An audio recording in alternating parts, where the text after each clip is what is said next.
me to clap. There we go.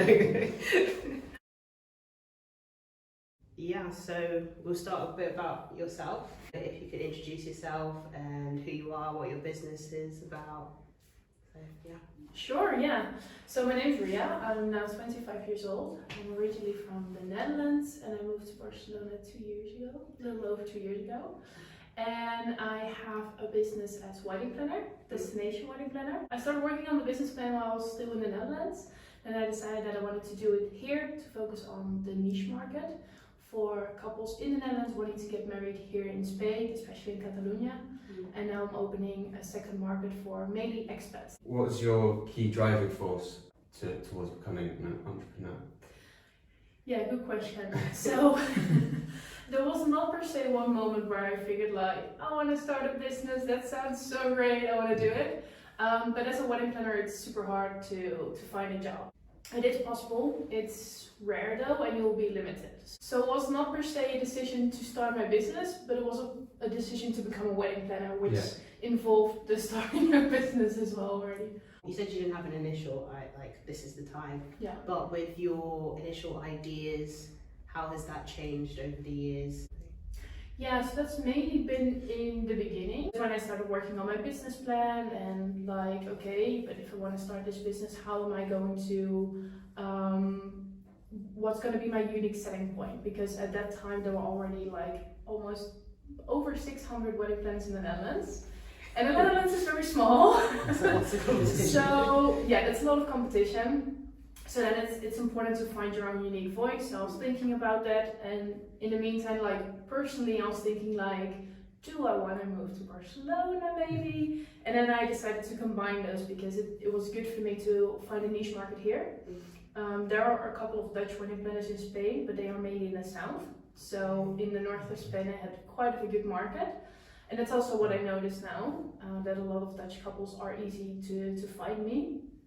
And then later on, so it's like since a year that I've noticed, like of course since I'm networking here, I get to know a lot of people.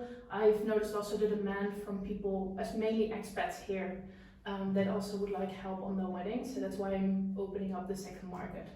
What was the main significant failure that you had, or something that went wrong? And how did you like get over it, and what have you learned from that experience?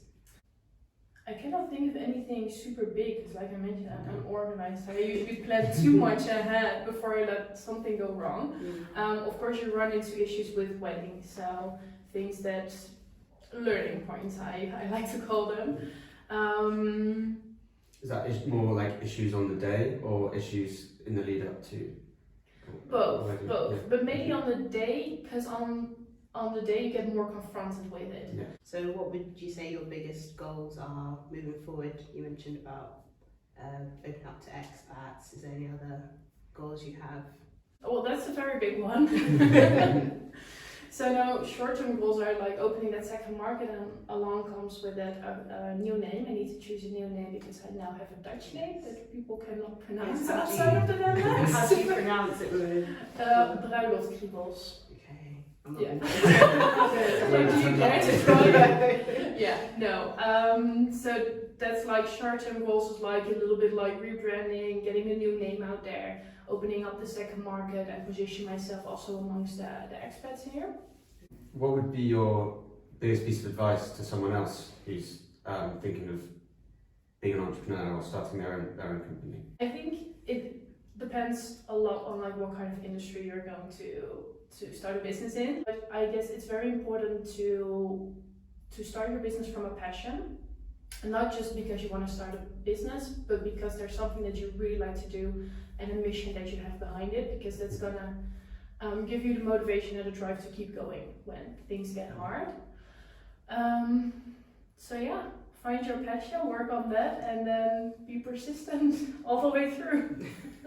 Easier said than done, I can imagine. Yeah. But one step at a time. When you take it one step at a time, it doesn't look that big of a deal. But yeah. Thanks very much for no this problem interview. at all. Yeah.